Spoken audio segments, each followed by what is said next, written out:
Bienvenidos amigos a esta reflexión de hoy martes. Ay, cuánto me hubiera gustado a mí haber podido reflexionar el domingo pasado con el evangelio del domingo, que era tan bonito, por Dios bendito, que era tan especial, que era tan instructivo y que es la palabra de Dios llena de vida eterna.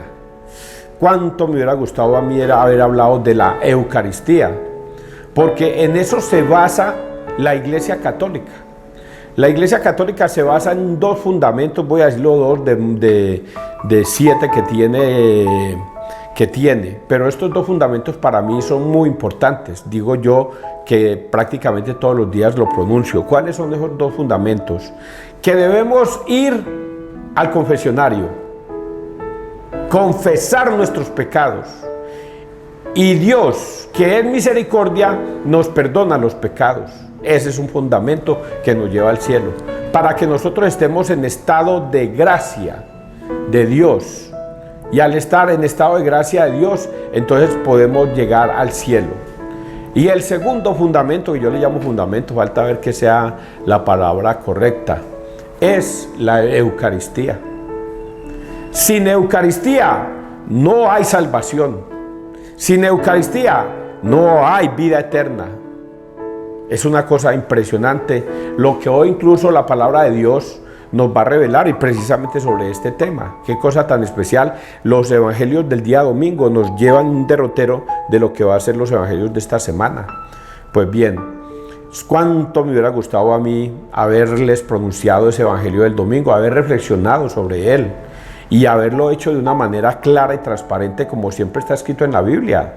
En la Biblia está escrito transparentemente las cosas para que las personas las entiendan. Sin embargo, Pedro hace un anuncio muy especial. Dice Pedro,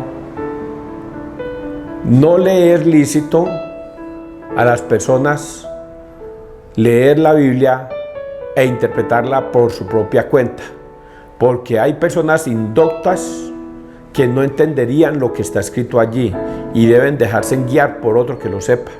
Y eso es lo que Jesucristo nos manda a enseñar durante estos 2000 años.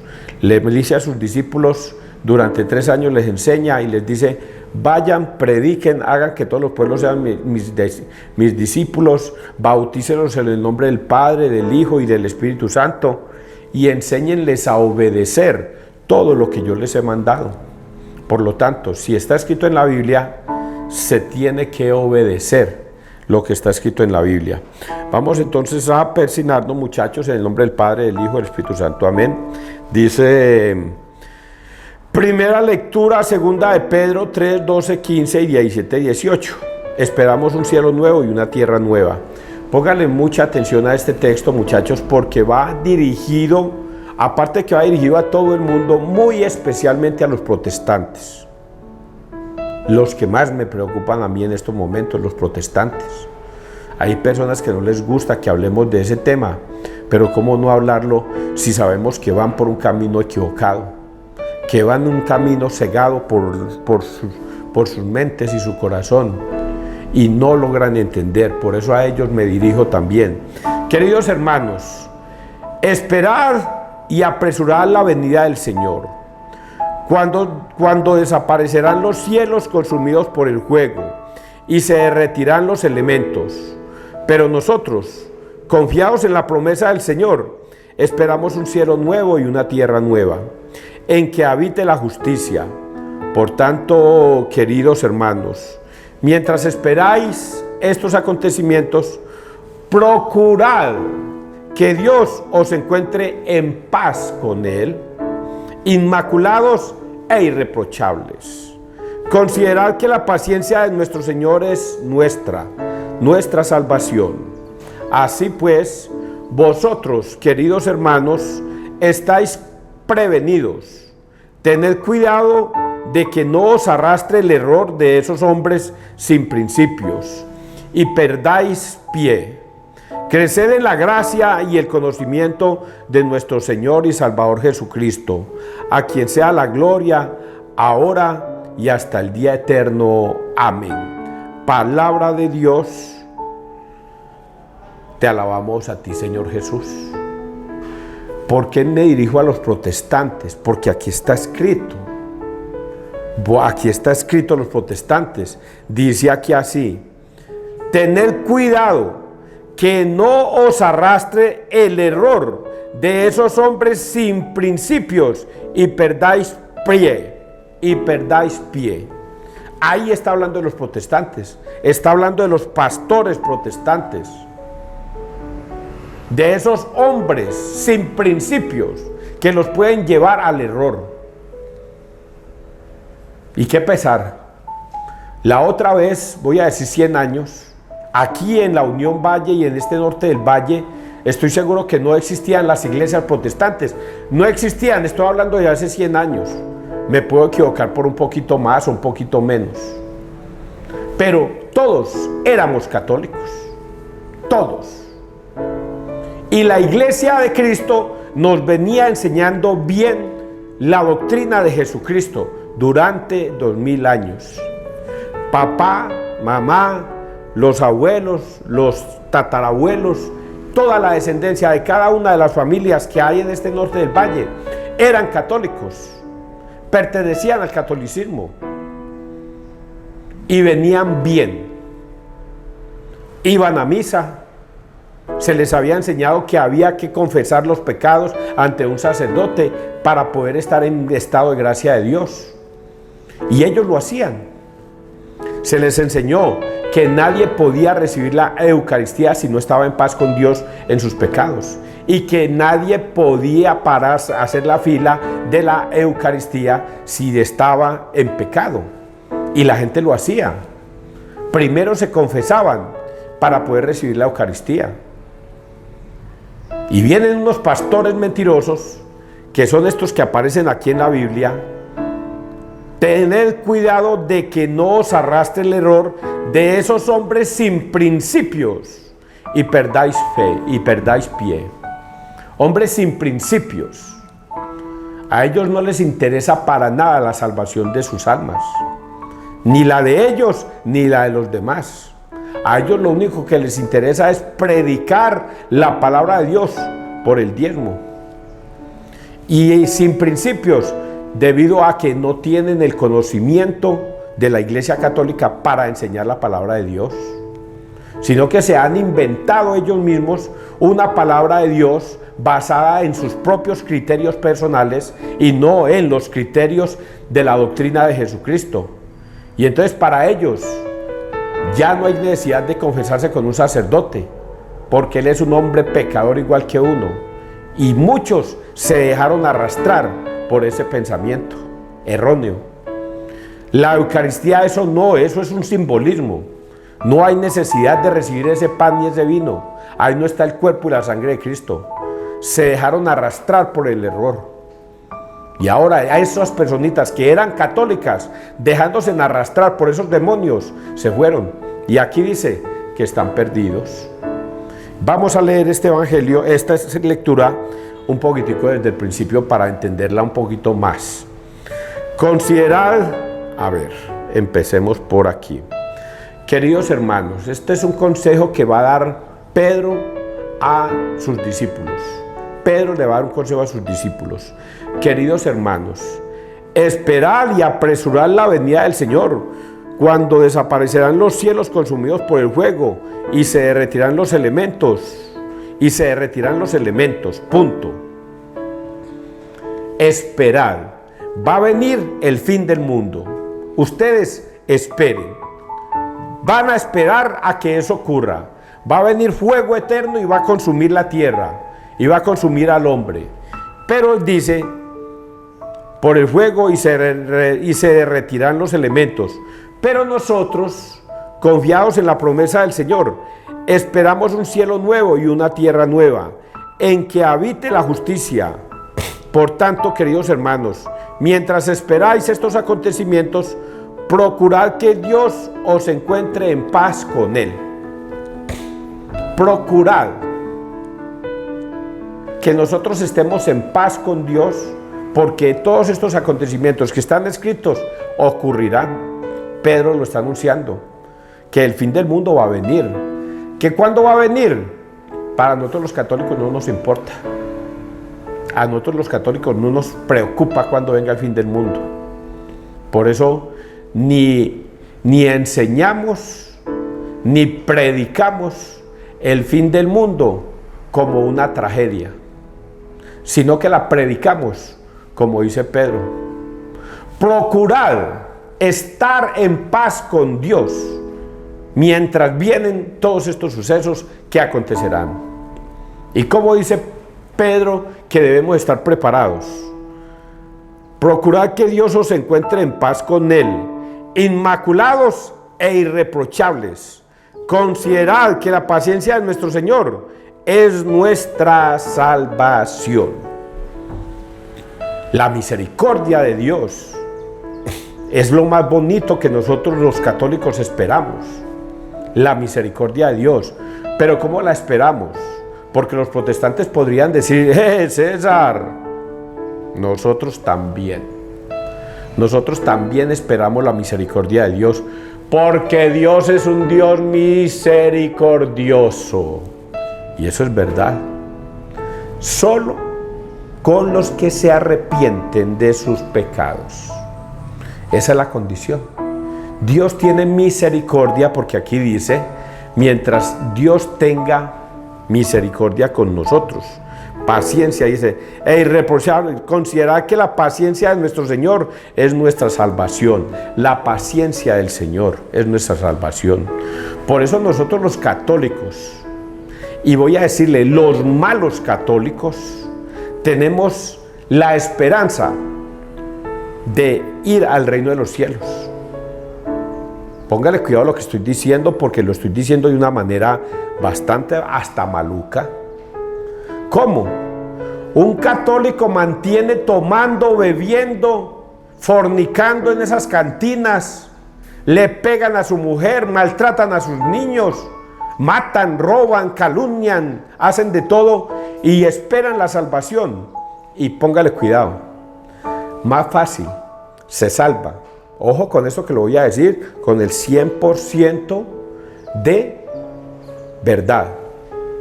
Más fácil se salva un mal católico que un excelente protestante.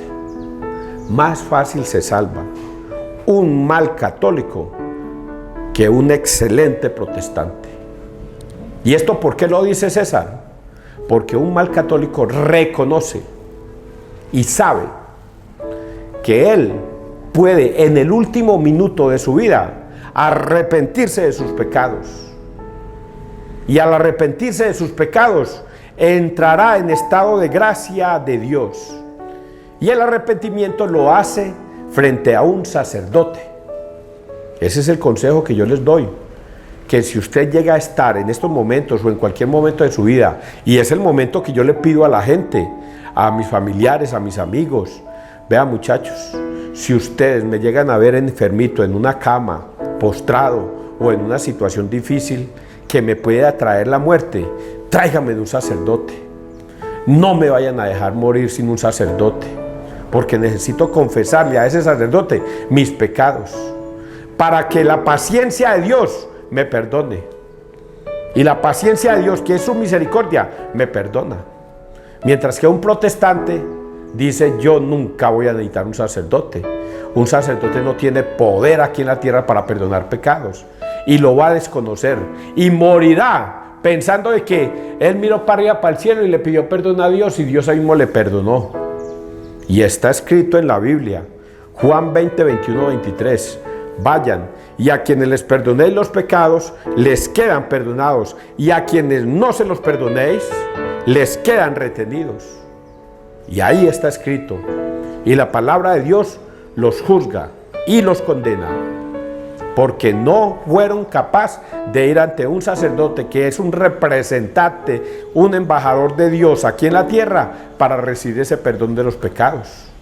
Lean Hebreos 5.1 y le puedo dar Levítico 5.5, Levítico 5.17, y va a encontrar eso que yo les estoy diciendo. Levítico 5.5 y 5.17, y van a encontrar que un sacerdote tiene poder aquí en la tierra para perdonar pecados. Pero un excelente protestante jamás va a aceptar eso. Mientras que un mal católico, yo espero que un sacerdote me confiese en ese último minuto de mi vida para entrar en estado de gracia de Dios y me dé la comunión. Esto que acabo de decir lo digo con el 100% de conocimiento. Que la paciencia de nuestro Señor es nuestra salvación. Así pues, vosotros, queridos hermanos, estáis prevenidos. Tened cuidado de que no os arrastre el error de esos hombres sin principios y perdáis pie.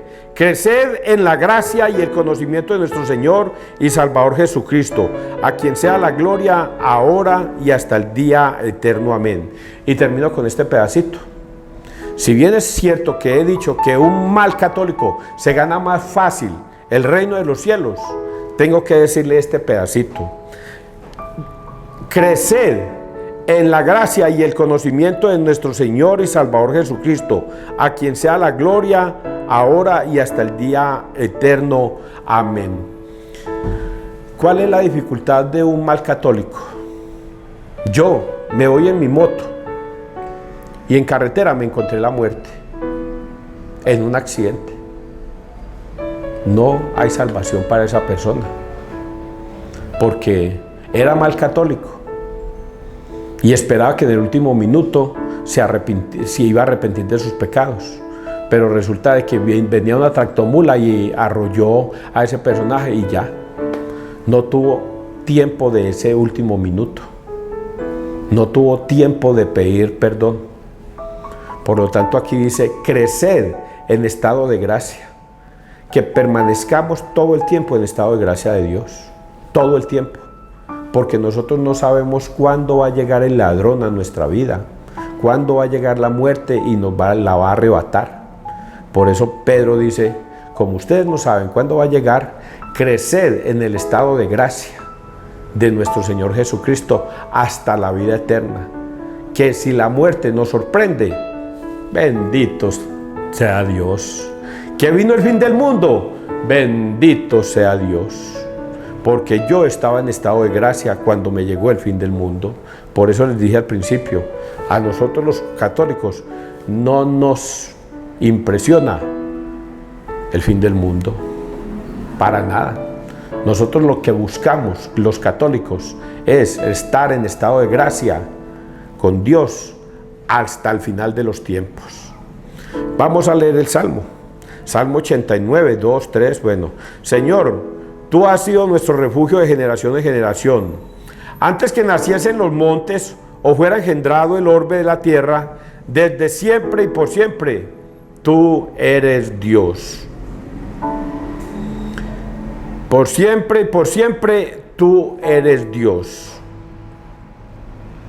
Tú reduces el hombre a polvo, diciendo: retornad, hijos de Adán. 1000 años en tu presencia son un ayer que pasó, una vela nocturna. Aunque uno viva 70 años y el más robusto hasta 80, la mayor parte son fatiga inútil, porque pasan a prisa y vuelan. Por la mañana sácianos de tu misericordia, y toda nuestra vida será alegría y júbilo. Que tus siervos vean tu acción y sus hijos tu gloria. Palabra de Dios. Señor, tú has sido nuestro refugio de generación en generación. Tú reduces el hombre a polvo, diciendo: retornad, hijos de Adán. 1000 años en tu presencia son un ayer que pasó, una vela nocturna. Hago esa pequeña reflexión. Vea, mi papá y mi mamá murieron muy jóvenes. Mi mamá murió a los 48 años. Mi papá murió a los 53. Mi hermano Martín murió a los 53 años. Mi hermano Álvaro, que falleció hace poco, a los 62. Y uno espera llegar a ese límite, a los 62 años. Vivir hasta los 100, ¿eso como pa' qué o qué? No es que me dé pesar, pero sí me pregunto, todos esos viejitos que tienen 80, 90 años y están pobres y por ahí pasando necesidades y todas esas cosas y sufriendo de enfermedades y de una cosa y de otra, ¿para qué la vida? ¿Para qué sostenernos en la vida? Entonces Dios aquí nos dice que aunque vivamos 70 u 80 años, que los vivamos en base a Dios, entregados a Dios, que la vida no es importante. 1000 años son un soplo para el Señor. 1000 años. Entonces, ¿para qué decir yo quiero vivir hasta los 90, hasta los 100 años y quizás con enfermedades y llevado y todas las cosas? Lo que dice ahí el Evangelio y el Salmo es que aunque sean 60 o 70 años, que los vivamos bien vividos, como lo dijimos en la carta de Pedro, siempre actuando en el nombre de Dios. Vamos a leer el Evangelio, Marcos 12, 13 y 17. Lo que es del César, pagárselo al César, y lo que es de Dios, a Dios. En aquel tiempo mandaron a Jesús unos fariseos y partidarios de Herodes para casarlo con una pregunta. Se acercaron y le dijeron: Maestro, sabemos que eres sincero y que no te importa de nadie, porque no te fijas en apariencias, sino que enseñas el camino de Dios sinceramente. ¿Es lícito pagar impuesto al César o no? ¿Pagamos o no pagamos? Jesús, viendo su hipocresía, les replicó: ¿por qué intentáis cogerme? Traedme un denario, que lo vea. Se lo trajeron y él les preguntó: ¿de quién es esta cara y esta inscripción? Le contestaron: del César. Les replicó: lo que es del César, pagádselo al César. Lo que es de Dios, a Dios. Y se quedaron admirados. Palabra del Señor. Gloria a ti, Señor Jesús. Hay dos momentos bíblicos que a mí me impactan mucho, me impactan por la sabiduría de Dios, por la sabiduría de Jesús. Yo me meto en el juego de hacer esas preguntas y no conocer la respuesta. ¿Qué respondería si a mí me hicieran esas preguntas? ¿Yo qué respondería? ¿Qué respondería desde mi sabiduría? Y el primero que me impacta es el de la mujer adúltera. La mujer adúltera le es llevada al Señor para hacerlo caer. La mujer adúltera la iban a apedrear, porque el adulterio era castigado con apedreamiento a esa mujer hasta matarla. Era la ley de Moisés.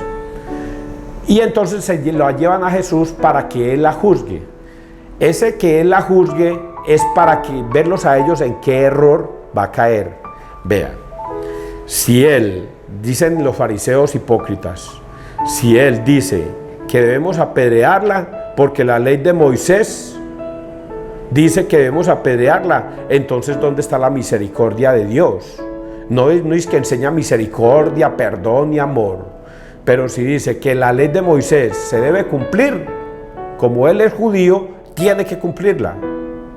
Y entonces, y se preguntan ellos, pero si Él dice que no se debe apedrear, entonces estaría en contra de la ley de Moisés. Y por eso lo juzgamos también, porque está en contra de la ley de Moisés, y por eso lo condenamos a muerte. Tenían ya estipulado eso, llevan a la mujer e inmediatamente la ponen frente a él y le hacen la pregunta. Ya él sabe cuál es el corazón de esos hombres infames. ¿Qué debemos hacer? ¿La apedreamos o no la apedreamos? ¿La soltamos o qué hacemos? Y el Señor responde de una manera que uno se pregunta: tanta sabiduría, ni a mí se me hubiera ocurrido una sabiduría de esas. Es una cosa impresionante la sabiduría de Dios. El que esté libre de pecado, que arroje la primera piedra. Qué respuesta tan impresionante. Y nadie se atrevió. Todos arrojaron, desde el más viejo hasta el más joven, las piedras, porque todos se sintieron pecadores. Y Jesús le dice a la mujer: mujer, ¿dónde están los que te condenaban? No hay nadie. Ahora yo tampoco te condeno. Ve y no peques más. Y en esta le ponen la misma situación. Venga, vamos a ponerlo a prueba. En esta sí lo hacemos caer. Si Él dice que debemos pagarle impuestos al César, está en contra de nuestras leyes judías. Pero si dice que le debemos pagar al César, está en contra de nuestras leyes judías. Pero si dice que no hay necesidad de pagarle al César, entonces está en contra del pueblo romano, del César. Y por eso también lo castigamos, por eso también lo matamos. No había por dónde escapar. Uy, perdón, ¿por dónde me escapo? Si digo que sí, me apedrean los judíos. Si digo que no, me apedrean los romanos. ¿Qué digo? Esto es una situación bastante difícil. Y Jesús, esa sabiduría que es lo que hoy el texto nos da, la sabiduría de Dios sobre los hombres. Por eso la sabiduría de Dios es necedad para los hombres y la sabiduría del hombre es necedad para Dios. Por eso nosotros no podemos hacer sino obedecer, obedecer y obedecer, porque nosotros no entendemos la sabiduría de Dios. ¿Cómo que Dios grande, omnipotente, poderoso, dueño del universo, se va a meter dentro de una hostia? Eso no nos cabe en la mente a nosotros.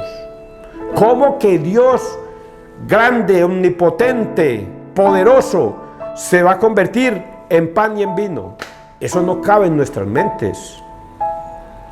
Por eso la sabiduría de Dios no podemos nosotros atenderla como dice aquí la palabra, porque hombres impropios los llevan al error, haciendo comentarios tontos. Ahí no está la Eucaristía, ahí no está el cuerpo y la sangre de Cristo, eso es un simbolismo. Los llevan al error. Por eso nosotros simplemente debemos agachar la cabeza y decir: mande, Señor, que tu siervo escucha. Y aquí pasa lo mismo. Jesús les dice: pásenme una moneda. ¿Quién está escrita ahí? Ah, el César. Ah, bueno, pues denle al César lo que es del César y a Dios lo que es de Dios. Y no se pongan con ese comentario de que la sabiduría humana es igual a la sabiduría de Dios, porque ustedes no lo van a entender. Denle al César lo que es del César y a Dios lo que es de Dios. Todo el mundo quedó callado, perplejo. ¿Qué podían hacer? Con la adúltera no pudieron matarla y con estos no pudieron condenarlo. Eso es el tema del día de hoy, muchachos. Por eso los hombres impropios, que son los pastores mentirosos, los han llevado a ustedes a un error, a creer cosas que no dice la Biblia y a creer que lo que dice el pastor es la verdad y que lo que está escrito en la Biblia es mentiras. Espero que hayan entendido. Que Dios te bendiga, que Dios nos bendiga donde quiera que todos estemos.